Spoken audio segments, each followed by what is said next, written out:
늘 고민하는데 특별히 이제 제가 한 권씩 설교하다 보니까 이걸 어떻게 흐름을 좀 잡으면 좋을까 하는 고민을 정말 많이 하거든요. 그래서 머릿속에 좀 남는 게 있어야 되는데 평생 설교 들었는데 남는 게 하나도 없죠. 우리 공부 안 하니까 그죠? 공부해야지 뭐 복습도 하고 해야지 알 텐데 설교 듣고 집에 가가지고 어떻게 해요? 잊어버리고 그냥 살죠. 그게 아니라 들은 말씀을 다시 한번 보고 뭐 유튜브 설교 있으니까 다시 한번 들어보고 예전에 어떤 권사님이 그렇게 하시더라고요. 목사님 제가 집에 돌아가서 설교 다시 듣는데 교회에서 듣는 거하고 좀 느낌이 좀 다르대요. 더 좋대요.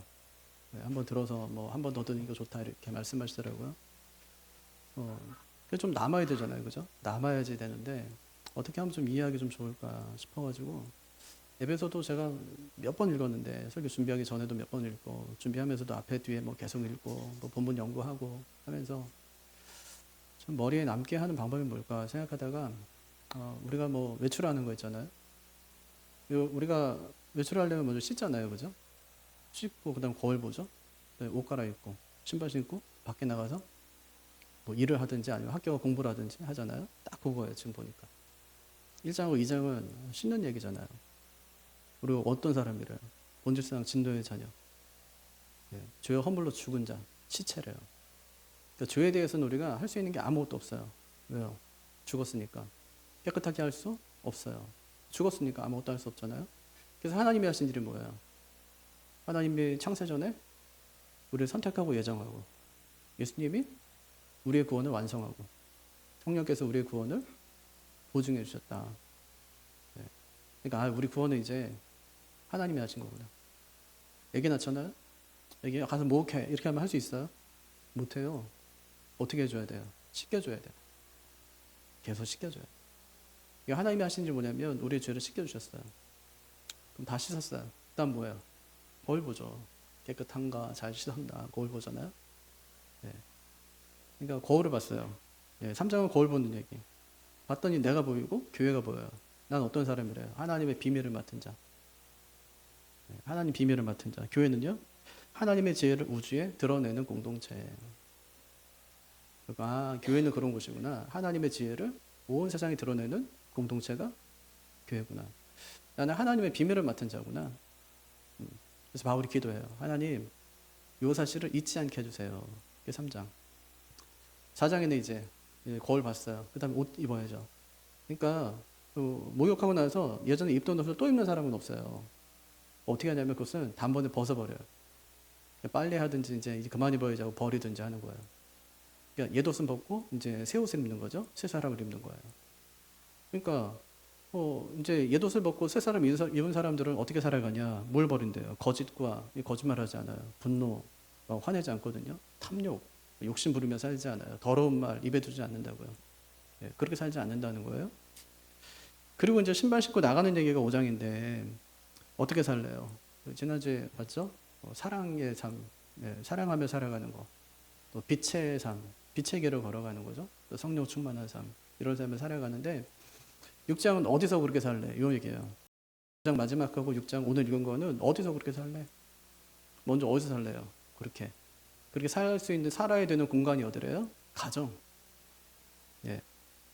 부모 자식 간에 부부 간에 어떻게 살아야 되는지를 오늘 말씀이 잘 가르쳐 주는 거예요. 어떻게 살랍니까? 예수 믿는 부부, 예수 믿는 부모는 다르게 살아야 된다. 다르게 살라는 얘기가 오늘 말씀. 이 말씀이 쓰여졌을 당시에는 그레코 로마 시대잖아요. 그러니까 그때는 어때요? 그때는 가정 규례라고 있었어요. 그래서 거기는 위에 있는 사람이 아래에 있는 사람을 다스리는 것이 자연의 법칙이다. 이렇게 가르쳤거든요. 위에 있는 사람은 남편이고 아버지고 이렇겠죠. 밑에 있는 사람은 아내고 뭐 아이들이고 이렇게 되겠죠. 그럼 그렇게 이제 질서를 따라서 다스리는 것이 뭐 자연의 질서다. 근데 옛날에 우리나라도 그랬거든요. 우리나라는 철저히 위계 사회죠. 군대만이 아니고 옛날에 생각해 보세요. 아버지가 아들한테 그냥 명령합니다. 그냥. 그 신분제 사회잖아요. 신분제 사회. 그래서 뭐 양반이 있고, 그다음에 중인이 있고, 뭐 상인이 있고, 그다음 상민, 그다음 뭐 천민 이렇게 있었잖아요. 양반은 늘 하여튼 지시만 해요. 자기는. 그러니까 상민은 뭐 합니까? 맨날 일만 하는 거예요. 그러니까 세금 내. 그리고 양반 잘 살게 해주고, 천민은 법적인 어떤 지위도, 뭐 법적인 그런 어떤 조건도 얻지 못하고 살아가는 거죠. 결혼할 때 어떻게 했습니까? 옛날에. 뭐 저희 할머니 얘기만 들어봐도 옛날에 그냥 어느 집에 시집가 그럼 가는 거예요, 그냥. 그게 뭐 12살, 13살 아니에요, 그때. 그 집에 일하러 가는 거예요, 그냥 일하러. 예. 사람 들이는 거예요, 그냥. 예. 죽어도 이제 거기 가서 죽어라 뭐 이러면서요. 한 번도 안 봐요, 그냥. 한 번도 만나서 뭐 데이트합니까, 뭐 합니까? 아무것도 못하고 그냥 가라는 거야, 가. 그럼 가요, 그냥. 가요, 그냥. 울면서 가는 거죠. 누구 만날지도 모르는 거예요. 그걸 가서 하는 거죠. 예. 예. 그러니까 철저한 유괴사회, 신분제 사회를 살았던 거예요. 옛날에 이제 우리나라만이 아니라 그레코로만 당시에 이제 이 에베소가 쓰여질 당시에 그 사회가 그랬다는 말입니다, 지금. 예. 근데 그 복음이 이 질서 안으로 들어온 거예요. 질서 안으로. 그런데 들어와서 유괴의 어떤 내용을 완전히 바꿔버렸어요. 예. 유괴를 무너뜨린 건 아니고 유괴 내용을 바꿔버립니다.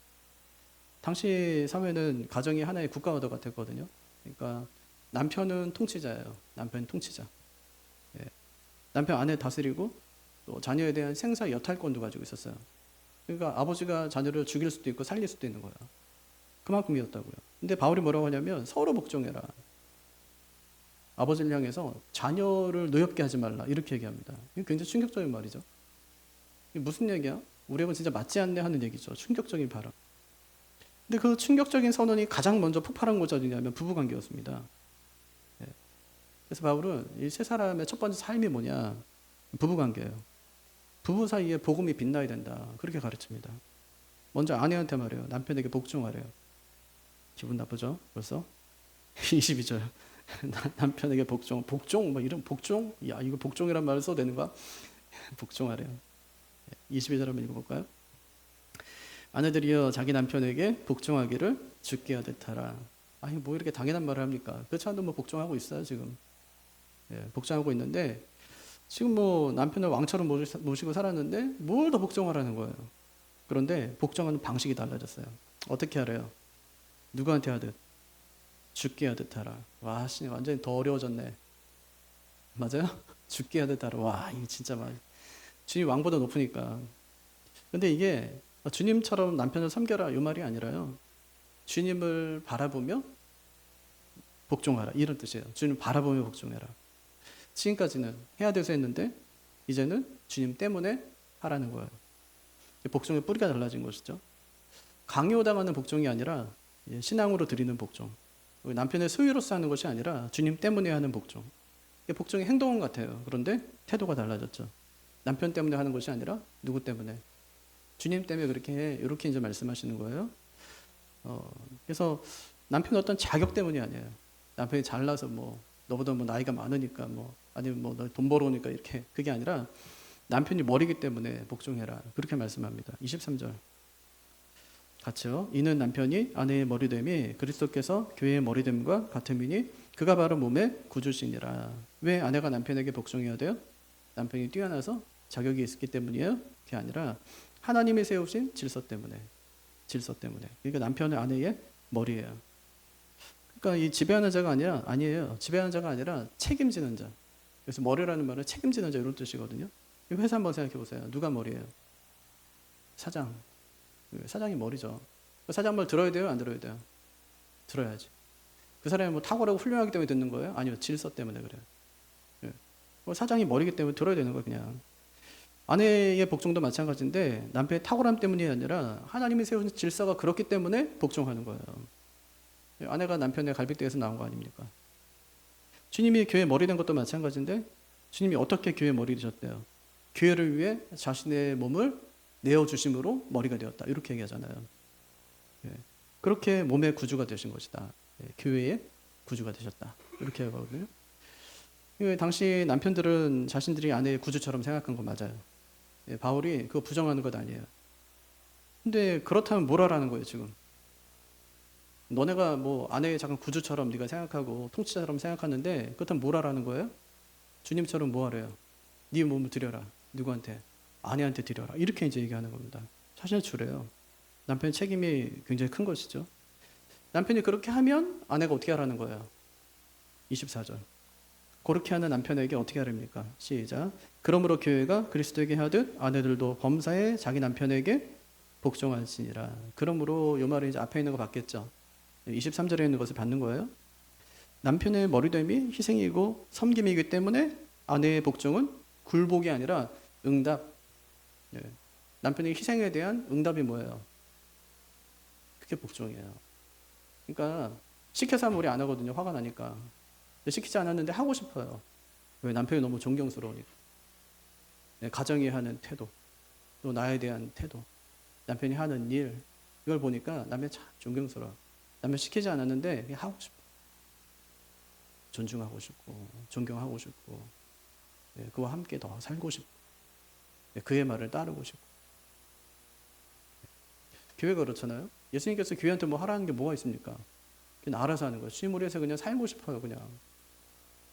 예, 주님이 어떤 분인지 아니까 그냥 주님이 살고 싶어요. 주님께서 시키는 게 아닌데 그냥 주님 우리 하고 싶어요. 그냥. 그 마음에 저절로 들잖아요. 예, 그런 마음이라는 거 자발적으로. 주님이 먼저 사랑하셨기 때문에 교회가 복종하듯이 남편이 먼저 희생하기 때문에 아내가 응답하는 겁니다. 근데 어떻게 하래요? 복종할 때 어떻게 해요? 범사에. 골라서 하는 게 아니에요. 내 마음에 들 때만 하는 게 아니에요. 편한 것만 하는 것이 아니라고요. 주님을 바라보면서 모든 것에서 그렇게 하라. 예, 신앙으로 드리는 그런 복종. 그럼 여기서 말하는 복종이 뭘까요? 물 떠와 이러면 물 떠오고 밥 차려 막 이러면 밥 차리고 그런 거예요? 그게 아니에요. 그건 종의 복종이죠. 종의 복종. 여기서 말하는 복종은 그게 아니에요. 이게 군사 용어인데 대열 안에서 자기를 맞추는 거예요. 자신을 맞추는 거예요. 질서 안에서 자신을 맞추는 거예요. 군대에서 대열을 맞춘다는 것은 상관이 시키는 것을 무조건 따르는 게 아닙니다. 같은 목표를 향해서 함께 움직이는 거예요. 돌격 앞으로 하면 누가 먼저 가야 돼요? 내가 먼저 가야지. 말한 사람이 먼저 가야지. 그럼요. 질서를 따라서 모든 사람이 같이 가요. 그렇게 하는 거거든요. 이게 복종인 것이죠. 그냥 같은 목표를 향해서 함께 움직이는 거, 방향을 맞추는 거. 그러니까 바울이 말하는 복종은 인격을 죽이는 것이 아닙니다. 관계의 방향을 맞추는 것이죠. 그래서 가정이라는 공동체 안에서 남편과 같은 방향을 바라보는 거예요. 그게 복종이에요. 근데 이 복종의 특징이 나오네요. 죽게 하듯 이렇게 나왔어요. 죽게 하듯. 주님께 하는 복종이 물 떠와라 뭐 그런 수준 아니잖아요. 우리가 주님께 하는 게 뭐 겨우 그런 수준입니까? 물 떠와 막 이런 밥차려 뭐 그런 거 아니잖아요. 주님께 드리는 복종은 인격적인 헌신입니다. 신뢰와 관계성이 이루어지는 인격적인 헌신. 요구하지 않는데 하고 싶은 거잖아요. 주님 더 사랑하고 주님 너무 좋아가지고 하는 거 이런 거. 남편에게 하는 복종도 마찬가지라는 거죠. 명령에 따르는 것이 아니라 그 사람을 신뢰하기 때문에 함께 가고 싶은 거예요. 종이 주인에게 하는 것이 아니라 교회가 그리스도에게 하듯이 하는 것이다. 우리가 주님 앞에 하듯이 정말 기쁘고 감사한 마음으로 하는 거죠. 근데 중요한 거, 왜 아내가 이렇게 남편에게 복종해야 돼요? 아내의 복종에 앞서서 뭐가 있기 때문에? 남편의 희생이 있기 때문에. 왜 교회가 그리스도께 복종합니까? 우리 복종하기 이전에 그리스도의 희생이 있었어요. 그게 뭐예요? 우리 부르심. 우리 계속 얘기했잖아요. 부르심에 합당하게 행하라 이렇게 얘기할 때 그 부르심. 우리 구원하기 위해서 우리 예수님이 하신 일들 엄청나게 크잖아요. 그러니까 어때요? 우리도 그 무게를 맞추기 위해서 우리도 주님 앞에서 정말 그렇게 하고 싶은 거예요. 이렇게 합당하게 행하는 거잖아요. 그래서 양팔적으로 이 수평이 맞아요. 그게 복종이에요. 남편의 희생이 있었기 때문에 아내는 거기에 대해서 응답하는 것. 그래서 중요한 게 이 남편에게 하신 명령이에요. 아내가 복종하게 하려면 남편이 잘해야 되는 거죠. 그래서 남편에게 어떤 명령을 주십니까? 아내한테는 딱 3절 말씀했어요. 남편한테는 몇 절 말씀하냐면 9절을 말씀해요. 12절 중에서 3대 9요. 이건 뭐 3배를 더 많이 말씀하세요. 분량이 다르죠? 남편에게 요구하는 거 더 많은 거예요. 남편한테 뭐라고 합니까? 그리스도처럼 아내를 사랑하라 그렇게 얘기하죠. 25절. 같이요. 남편들아 아내 사랑하기를 그리스도께서 교회를 사랑하시고 그 교회를 위하여 자신을 주신 같이 하라. 남자들이 크게 읽어야 돼요. 남편들아 아내 사랑하기를 그리스도께서 교회를 사랑하시고 그 교회를 위하여 자신을 주심 같이 하라. 어떻게 사랑하래요? 그리스도께서 교회를 사랑하신 것처럼 사랑해라. 이게 현재 명령이에요. 그러니까 뭐 지금만 사랑해라, 한 번만 사랑해라 이게 아니라 계속해서 반복적으로 멈추지 말고 사랑해라 이 말이에요. 당연하죠. 뭐 결혼했으면 사랑해야죠. 사랑하겠다고 서약했으면 끝까지 그 서약을 지켜야죠. 결혼에서 제일 중요한 게 뭐라고 그랬어요? 서약. 예배가 아니에요. 뭐 설교하고 이 중요한 게 아니에요. 당사자 간에 이 서약을 증인들과 하나님 앞에서 하는 게 제일 중요하단 말이에요. 그 진짜 중요한 것은 그걸 지켜가는 거예요. 그거 하는 거예요, 지금. 평생 내가 계속 그거 하겠다는 겁니다, 지금. 근데 그 당시에 그레코 로만 사회의 이 가정법전에는 아내를 사랑하라는 명령이 없었어요. 아내를 사랑하는 명령이 없어요. 그냥 남편은 가정을 관리하는 사람이지, 그 아내를 사랑하는 것은 당시 사회의 상식이 아니었습니다. 바울이 뭐라고 하냐면 아내를 사랑해라. 어떻게 사랑하래요? 그리스도께서 교회를 사랑하시고 그 교회를 위해서 자신을 주심같이 사랑해라. 주님이 어떻게 주셨는데요? 2절에 우리 봤잖아요. 향기로운 제물. 자기를 교회를 위해서 제물로 드려요. 다 태워서. 자기는 없어요. 교회를 위해서 자기를 다 드린 거예요. 남편들에게 하는 말이에요. 그렇게 주신 이유가 뭐래요? 교회를 어떻게 하기 위해서요? 26절, 27절. 이는 곧 물로 씻어 말씀으로 깨끗하게 하사 거룩하게 하시고 자기 앞에 영광스러운 교회로 세우사 티나 주름 잡힌 것이나 이런 것들이 없이 거룩하고 흠이 없게 하려 하심이라. 어떻게? 교회를 뭐 하기 위해서? 깨끗하게 하기 위해서. 두 번째, 교회를 영광스럽게 세우기 위해서. 세 번째, 교회를 흠 없이 아름답게 하기 위해서. 그러니까 남편이 아내를 위해서 하는 일도 똑같단 말이에요, 지금. 뭐 결혼하자 이렇게 막 꼬실 때만 뭐 잘하지 말고 결혼하고 나서 더 잘해야 된다는 거예요. 아내를 어떻게 해야 돼요? 깨끗하게. 깨끗하게. 주님이 교회를 어떻게 깨끗하게 합니까? 물로 씻어 말씀으로 깨끗하게 했대요. 교회를. 그럼 아내를 깨끗하게 하는 것은 아내를 말씀 앞으로 이끄는 거죠. 아내가 말씀 듣게 하는 거예요. 아내가 예배드리게 하는 거죠. 아내가 기도하게 하는 겁니다. 아내의 신앙생활을 방해하면 안 돼요. 남편이 먼저 예배 가자 이렇게 하고 수요 성경 공부 가자 이렇게 하고 금요 기도회 가자 이렇게 해야 돼요. 아내를 말씀 앞으로 이끄는 거 누구 책임? 그거 남편 책임이다. 결혼하고 나서 아내의 신앙이 더 깊어졌다면 남편이 자기 역할 잘하고 있는 거예요. 한번 생각해 보세요. 내 아내는 처녀 때 신앙생활 더 잘했는지 아니면 지금 더 잘하고 있는지. 지금 더 잘하고 있다면 남편 자기 역할 잘하고 있는 거예요. 두 번째, 아내가 아름답게 빛나도록 도와야 된다. 주님은 교회 어떻게 하셨는데요? 교회가 빛나게 하셨어요. 교회 하나님이 계시지. 온 세상 사람들이 다 알게 하셨어요. 교회가 세상 앞에 당당하게 서게 하셨어요. 남편이 아내를 영광스럽게 세우는 것도 마찬가지인데 아내가 가진 것을 발견하게 도와주는 거예요. 아내의 가능성을 이끌어내는 거죠. 자꾸 잘한다고 칭찬해 주는 거예요. 그런 아내는 결혼하고 나서 더 빛이 나는 거죠. 그리스도가 교회를 영광스럽게 세우셨듯이 남편은 아내를 영광스럽게 세우는 사람이 되어야 된다. 세 번째, 아내를 흠없이 아름답게 해야 돼요.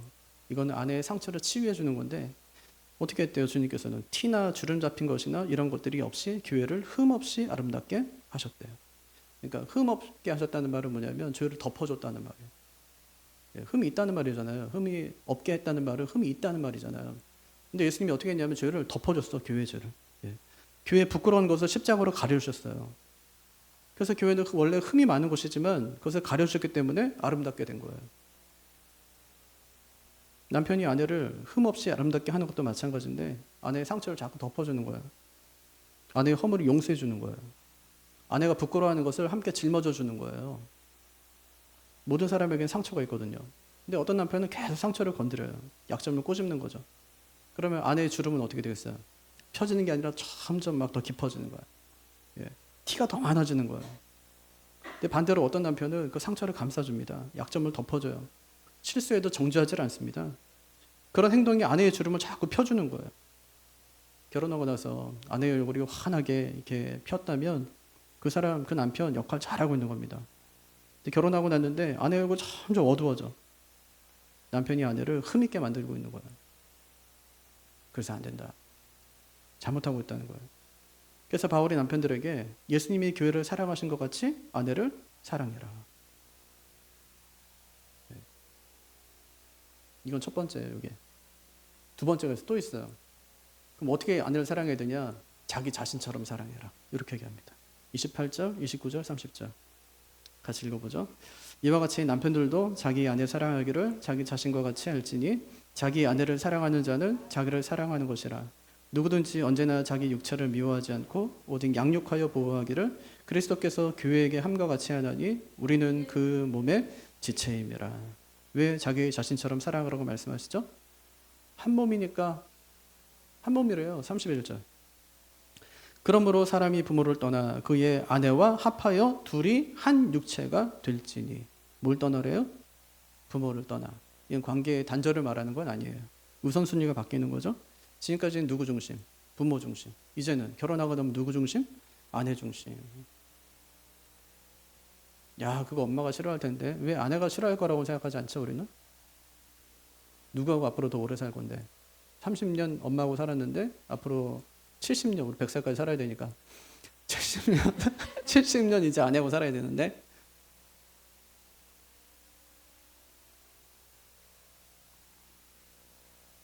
아내 중심, 남편 중심, 부모를 떠나래요. 합하요. 합하라는 거야. 결혼했어요. 합했어요. 합한다는 말은 뭐냐면 단단히 붙이는 거, 악교질하는 거. 이거 본드 칠하는 게 아니고 바풀로 붙이는 거 정도가 아니고 양면 테이프로 붙이는 게 아니에요. 그럼 뜯으면 뜯기니까. 근데 악교질하는 건 딱 달라붙어서 하나가 되는 거예요. 만약에 자르려면 다쳐요. 아프고. 상처가 나는 거죠. 몸만 하나가 되는 건 아니거든요. 삶도 하나고 돈도 하나고 집도 하나고 짐도 하나고 슬픔도 하나고 기쁨도 하나고 하나가 되는 거예요. 이렇게 아내를 사랑하는 것이 누굴 사랑하는 거야? 나를 사랑하는 것이다. 아내가 싫다고 하면 안 해야 돼요. 싫다는데 왜요? 그럼 관계가 안 좋아지는데. 아내가 좋아하는 거 해야지. 굳이 왜 합니까 그거를? 아내가 싫다는데. 그렇게 몇 번이나 싫다고 하는데 그걸 왜 해요? 미움받으려고 하는 거지 그게. 예수님이 싫다고 하는 걸 교회가 왜 합니까? 안 해야지 교회가 그거를.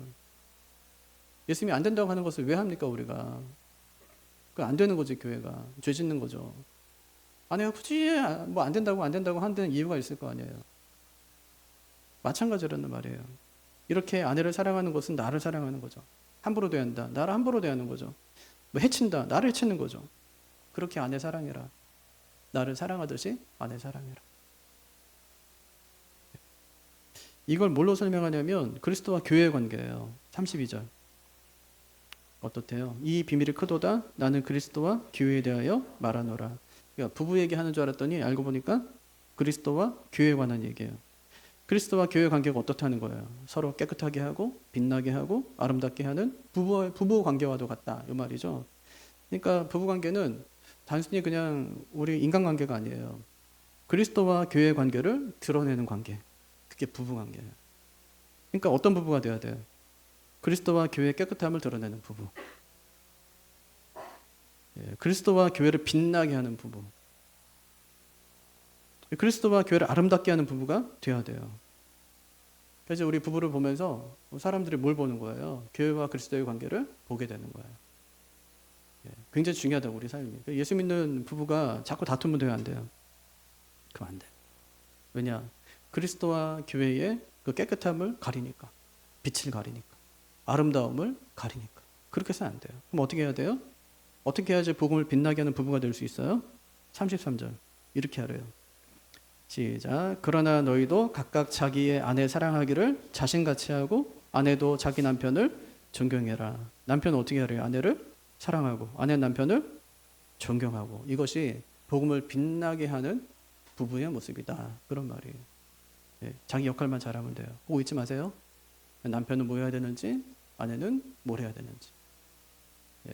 아내의 복종함은 이거는 관계 질서 속에 오는 것이고 또 남편의 그 헌신과 희생은 예수님이 교회를 향해서 하신 일이고 남편이 자기 역할을 잘 감당할 때 이 질서를 따라서 위에서 아래로 이제 그 질서가 흐르기 때문에 저절로 이 부부의 관계는 잘 풀려진다. 그거 잊지 마시기를 바랍니다. 또 부모와 자녀 관계는 어떻게 해야 될까요? 어떻게 해야 돼요? 1절 보세요. 1절 같이요. 자녀들아 주 안에서 너희 부모에게 순종하라. 이것이 옳으니라. 순종은 뭐죠? 귀에 기울여서 듣는 거. 듣고 어떻게 하는 거야? 바로 행동하는 거. 아내한테는 어떻게 하래요? 복종해라. 자녀에게는 순종해라. 뭐가 더 무거워요? 순종이 무거워요? 아니면 복종이 무거워요? 순종이 훨씬 더 무겁습니다. 이게. 왜냐하면 순종이 복종보다 더 직접적이고 강한 표현이기 때문에. 복종은 그냥 방향이에요. 방향, 질서 안에서 함께 가는 방향. 근데 순종은 뭐냐면 순종은 명령이에요. 행동이란 말이에요. 해야 돼요. 그래서 복종은 억압에 의한 맹종이 아니라 가정의 질서를 위해서 스스로 남편의 권위 아래 자신을 두기로 하는 선택. 이게 이제 복종이라고 하면 순종은 이게 합성어인데 아래와 두다의 합성어예요. 아래 두는 거예요. 누구 아래? 부모 아래 나를 두는 거예요. 예수님 아래 나를 두는 거예요. 교회 권위 아래 나를 두는 거예요. 스스로. 예. 그리고 아버지의 지시에 따라서 행동하는 것이죠. 그러니까 복종은 하나님 앞에서의 동등한 인격체가 질서를 위해서 자발적으로 자신을 굽히고 내어주는 성숙한 선택을 말한다면 순종은 권위자의 말씀에 경청하고 지시를 행동으로 옮기는 것. 그런 차이가 있는 거죠. 그래서 순종할 때 중요한 거, 주 안에서. 왜 부모에게 순종해야 되죠? 부모가 항상 옳기 때문이 아니라 부모가 그리스도 안에 있기 때문에 순종하라 이렇게 얘기해요. 아내는 왜 복종해야 돼요? 주님을 바라보며 복종하는 거죠. 자녀도 부모가 주 안에 있기 때문에 순종해야 된다. 근데 만약에 부모가 예수님을 안 믿어요. 교회 다니지 말래. 예수 믿지 말래요. 그럼 어떻게 해야 돼요? 그건 이제 사도행전 5장에 보면 베드로가 한 말이 있어요. 사람보다 하나님께 순종하는 것이 마땅하니라 이렇게요. 이게 순종의 한계인데 순종은 항상 어디 안에서? 주 안에서. 주 안에서 하는 거다. 근데 조심해야 될 게 있어요. 이것이 부모에게 불순종하는 핑계가 돼서는 안 된다는 거예요. 예수 안 믿는다 우리 엄마가. 근데 말 안 들어요 막 그때부터? 아니요. 그 말 아니에요. 우리가 믿지 않는 부모에게 순종하는 것이 부모를 복음 앞으로 이끄는 통로가 됨을 기억해야 돼요. 베드로전서 3장에 보면 믿지 않는 남편 또 믿는 아내의 모습이 나오거든요. 믿지 않는 남편에 대해 믿는 아내가 어떻게 해야 되냐? 어떻게 하래요? 복종해라, 순종해라 이래요. 왜냐하면 나의 순종을 보고 그 남편이 감동이 되어서 하나님께 나올 줄 어떻게 하냐? 잘해줘라 이렇게 하거든요. 부모한테도 마찬가지인 것이죠. 그래서 말로 전도하기 전에 순종의 삶으로 보여주는 것이 진짜 중요해요. 내 아내 보니까 진짜 하나님 계신 것 같아요. 안 그러면 나 같은 사람한테 저렇게 할 수가 없는데 하나님 진짜 있는 것 같아요. 또 기도하면은 아내가 한 기도는 다 이루어지는 것 같은 거예요. 나는 믿음이 하나도 없는데 아내한테 맨날 교회 가라고 그러고 기도하라고 그러고 이래요. 그럼 약간 가능성이 보이는 거죠 이제. 저 사람도 언젠가 힘든 일이 어려운 일이 닥치면 하나님께 나오겠구나 이런. 그런 통로 역할을 하는 거 이게 참 중요하다는 말이죠. 부모한테 순종하면 어떻게 된답니까? 어떻게 된대요? 2절과 3절. 내 아버지와 어머니를 공경하라. 이것은 약속에 있는 첫 계명이니 이로써 내가 잘되고 땅에서 장수하리라. 부모 공경을 약속에 있는 첫 계명 이렇게 말하거든요. 10계명 중에는 약속이 붙어있는 계명들이 있어요. 그 중에 첫 번째 계명이 뭐냐면 요거예요 그냥. 부모를 공경하면 뭐 어떻게 된대요? 잘되고 장수한다 이렇게 해요. 잘 되는 건 돈 많이 벌고 뭐 성공하고 이런 얘기는 아니거든요. 그러니까 부모에게 순종하는 자녀는 어디서 잘 되냐면 학교에서 잘 되고 또 직장에서도 잘 돼요. 우리가 사회성을 얘기할 때 이거 사회성이 이렇게는 아니거든요. 항상 이렇게 해요. 사회성이. 우린 그랬잖아요. 위계사회를 살아간다고. 직장에 가면 뭐 동갑끼리 일하지는 않거든요. 하나도. 이렇게 일하지. 항상 요게 이제 중요하거든요. 신앙생활 잘하고 교회생활 잘하는 아이들은 사회생활 잘해요. 어릴 때부터 요게 이제 계속 교회 안에서 요게 있기 때문에 요것도 중요하지만 이게 있기 때문에 가정에서 부모의 말을 잘 듣고 또 순종하고 이제 부모의 말을 경청하고 이런 친구들은 학교 가면 선생님 말씀을 잘 듣고요. 직장에 가면 상사의 말을 잘 듣는 거예요. 그 훈련이 이제 어릴 때부터 잘 된 것이죠. 그래서 이 관계에서 오는 형통함, 요게 이제 잘 된다는 거예요. 잘 돼요. 또 장수의 복도 마찬가지인데 장수 오래 사는 거 아니거든요. 아프다, 오래 산다. 이게 뭐가 복입니까? 이건 뭐냐면 세대로 이어지는 복이에요. 가전 충효라는 말이 있거든요. 부모가 효를 실천하면 자녀들이 그것을 보고 배운다는 거예요. 보고 자라요. 그러니까 이 효자 집에서 계속 효자가 나죠. 왜냐하면 이제 자녀들은 이 부모의 등을 보고 자라기 때문에 그런 거죠. 그래서 이런 속담도 있어요. 앞수레가 뒤집힌 것을 보고 뒷수레가 경계한다 이런 말도 있거든요.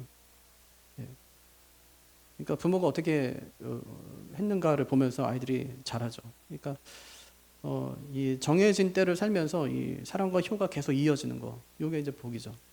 이게 이제 장수의 복이야. 그런 가정이 잘 되는 거죠. 그러니까 부모를 공경하는 것은 단순 예절이 아닌데 이게 하나님이 세우신 권위를 인정하는 훈련을 하는 겁니다. 이게 그러니까 눈에 보이는 부모를 잘 공경하면서 눈에 보이지 않는 우리 진짜 부모 있죠. 우리 하나님, 그 아버지 있잖아요. 그 아버지한테 어떻게 우리가 그 아버지를 공경하면서 경외하면서 또 그 말씀에 순종하면서 살아갈지를 배우게 되는 거예요.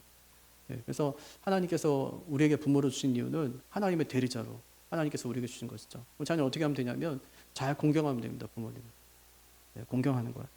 그럼 하나님께서 앞길을 또 우리의 삶을 인도해 주신다. 그렇게 이제 말씀하신 것이죠. 그래서 부모 공경은 윤리의 문제는 아닙니다. 이게 신앙의 문제고요. 이 뿌리가 흔들리게 되면 그럼 나중에 관계 문제 다 흔들립니다. 이 뿌리가 바로 서게 되면 삶이 안정되게 되는 거죠. 그럼 자녀만 잘하면 되냐? 자녀만 잘하면 되냐? 그럼 자녀만 막 무조건 순종하면 되냐? 근데 중요한 것은 자녀를 순종하게 하는 부모의 태도다. 이걸 잊지 않습니다. 근데 누구한테 경고합니까? 4절 같이 읽죠.